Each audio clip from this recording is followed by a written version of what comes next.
आखिर कौन थी भगवान शिव की 6 बेटियां? क्या आज भी होती है उनकी पूजा? त्रिदेव में से एक देवों के देव महादेव और उनकी पत्नी देवी पार्वती, उन दोनों लोगों के 2 पुत्र थे। एक गणेश जी और दूसरे स्वयं देवों के सेनापति कार्तिकेय। लेकिन क्या आप जानते हैं कि भगवान शिव की 6 बेटियां भी थी? अगर नहीं जानते तो बने रहे हमारे साथ। इस वीडियो में आज हम बात करेंगे भगवान शिव की 6 बेटियों के बारे में। उससे पहले अगर आप भगवान श्री राम के परम भक्त हैं तो वीडियो को लाइक करें, चैनल को सब्सक्राइब करें और बेल आइकन को जरूर दबाएं और कमेंट बॉक्स में जय श्री राम अवश्य लिखें। आपने सिर्फ भगवान गणेश और कार्तिकेय जी के बारे में सुना होगा, लेकिन भगवान शिव और माता पार्वती की 6 बेटियों के बारे में शायद ही आप जानते होंगे। तो इसके लिए इस वीडियो के अंत तक बने रहें ताकि आप भी उनके नाम और उनसे जुड़ी कथाओं के बारे में जान सकें। भगवान शिव की 6 बेटियां यानी कि 5 पुत्रियों का जिक्र हमें मधुश्रवणी की कथा में मिलता है। कथा के अनुसार एक बार माता पार्वती और भगवान शिव जलाशय में क्रीड़ा कर रहे थे। उस समय संयोगवश भगवान शिव का वीर संकलन हो गया। उस वीर को भगवान शिव ने पत्ते पर रख दिया और उसी से उन 5 कन्याओं का जन्म हुआ।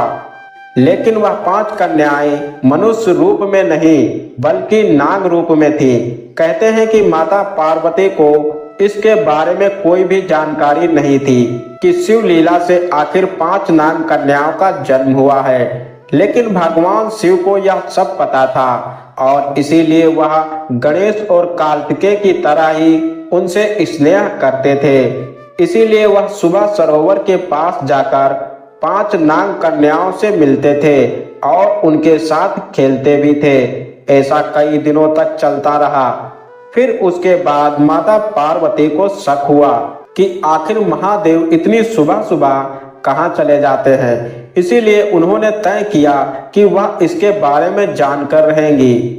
उसके बाद जब एक दिन महादेव सुबह सरोवर के लिए निकले तो माता पार्वती भी छुपके छुपके उनके पीछे पीछे सरोवर तक पहुंच गई। माता पार्वती ने देखा कि महादेव एक पिता की तरह उन 5 नाग कन्याओं के साथ में खेल रहे हैं। यह देखकर माता पार्वती को क्रोध आ गया और क्रोध में होकर माता पार्वती ने उन 5 नाग कन्याओं को जैसे ही मारना चाहा और उन्हें मारने के लिए पैर उठाया, वैसे ही भोलेनाथ ने उन्हें बताया कि यह 5 नाग कन्याएं उनकी ही पुत्री हैं। महादेव की इस बात से माता पार्वती आश्चर्यचकित होकर उनकी तरफ देखने लगी। शिव जी ने माता पार्वती को उनके जन्म की कथा सुनाई। शिव जी के मुख से उनकी जन्म की कथा सुनकर माता पार्वती जोर जोर से हंसने लगी और वह भी उन्हें भगवान गणेश और कार्तिकेय की तरह ही स्नेह करने लगी। भगवान शिव की इन 5 नाग कन्याओं का नाम बहुत ही रोचक था। सबसे पहले थी जया, दूसरी विशाख, तीसरी शामली बारी, चौथी दोतली और 5वीं देव। वही कहते हैं कि इन 5 नाग कन्याओं की पूजा सावन महीने में शुक्ल पक्ष की पंचमी के दिन की जाती है। कहते हैं कि जो भी इन 5 नाग कन्याओं की पूजा करते हैं उन्हें सर्प दोष का भय नहीं रहता। साथ ही इन देवियों की कृपा से घर में कभी भी धन धान्य की कमी नहीं रहती।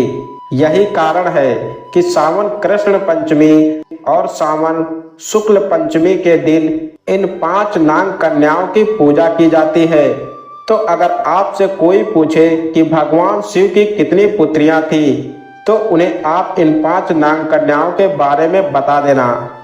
वही शिव पुराण में भगवान शिव की एक और पुत्री के बारे में हमें जिक्र मिलता है। कहते हैं कि हरिद्वार की पर्वती चोटी पर बसी मां मनसा देवी भी भगवान शिव की ही पुत्री है। कहते हैं कि कार्तिकेय की तरह ही देवी मनसा को भी माता पार्वती ने जन्म नहीं दिया। पौराणिक कथाओं के अनुसार देवी मनसा का जन्म हुआ जब भगवान शिव का वीर कुद्रू यानी कि सर्पों की मां की मूर्ति को छू कर गया। और इसीलिए देवी मनसा को भगवान शिव की मानस पुत्री भी कहा जाता है। वहीं यह भी कहा जाता है कि वासुकी नाग की कोई बहन नहीं थी और इसीलिए ही देवी मनसा ने उन्हें अपना भाई माना और वासुकी नाग ने उन्हें अपनी बहन। तो यही थी भगवान शिव की 6 पुत्रियां। दोस्तों, आज आप लोगों को एक ऐसी कहानी बताने जा रहा हूं जिसे सुनकर आपके भी रोंगटे खड़े हो जाएंगे। आखिर क्यों रावण ने अपनी ही बहू के साथ में किया था संभोग। दोस्तों, भगवान श्री राम ने किसी ऐसे रावण का वध नहीं किया था जो अच्छा था। हाँ, वह शास्त्रों का ज्ञाता था और अपने राज्य की भलाई के बारे में सोचता था, लेकिन राम ने ऐसे रावण का वध किया था जो स्त्रियों का सम्मान नहीं करता था, उनके साथ दुर्व्यवहार करता था और बलपूर्वक अपनी बात मनवाता था। आजकल रावण को सही साबित करने के लिए उसके गलत कार्यों को भी सही बताकर पेश किया जाता है।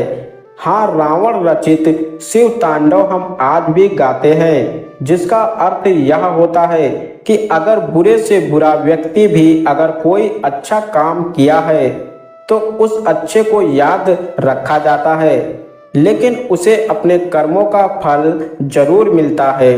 रावण के संगीत ज्ञान की प्रशंसा चल सकती है, लेकिन उसने सीता को छुआ भी नहीं।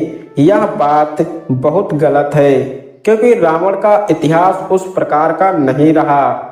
माना कि रावण की शिव भक्ति कई ऋषि मुनियों से भी ज्यादा रही है, लेकिन इसका मतलब यह नहीं है कि रावण ने सीता को बलपूर्वक हरण करने वाली बात सही है।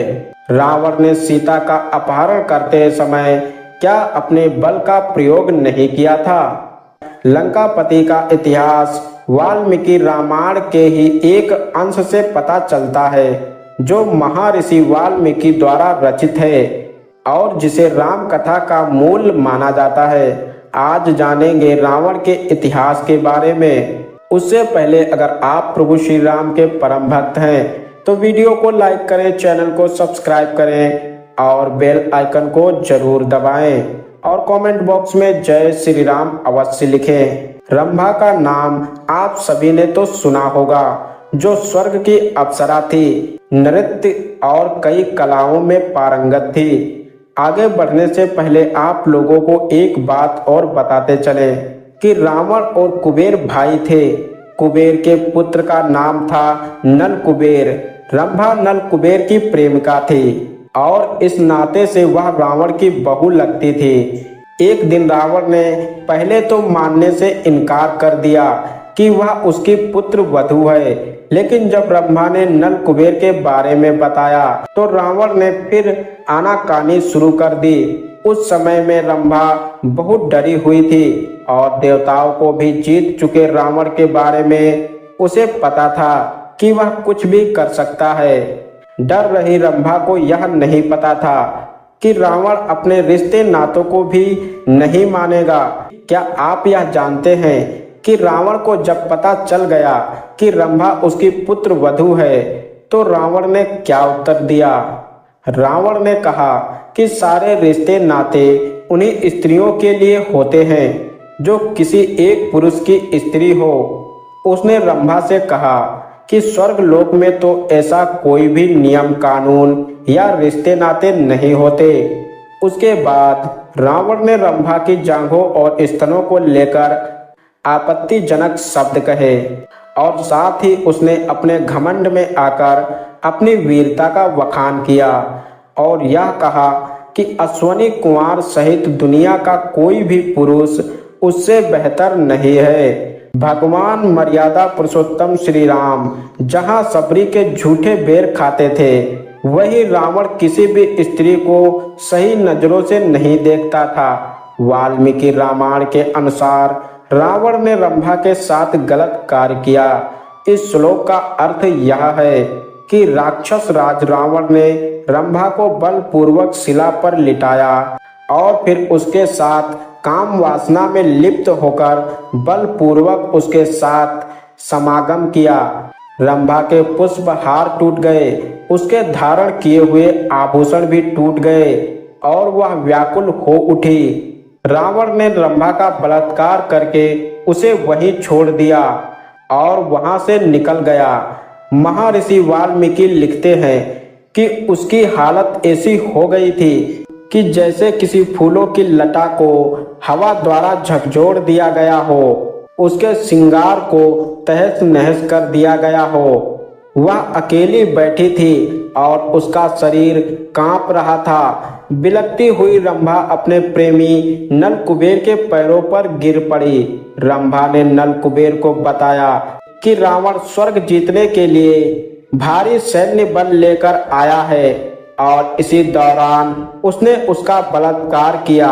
नल कुबेर महान थे, उनमें ब्राह्मण सी धर्मशीलता और क्षत्रिय सी वीरता थी।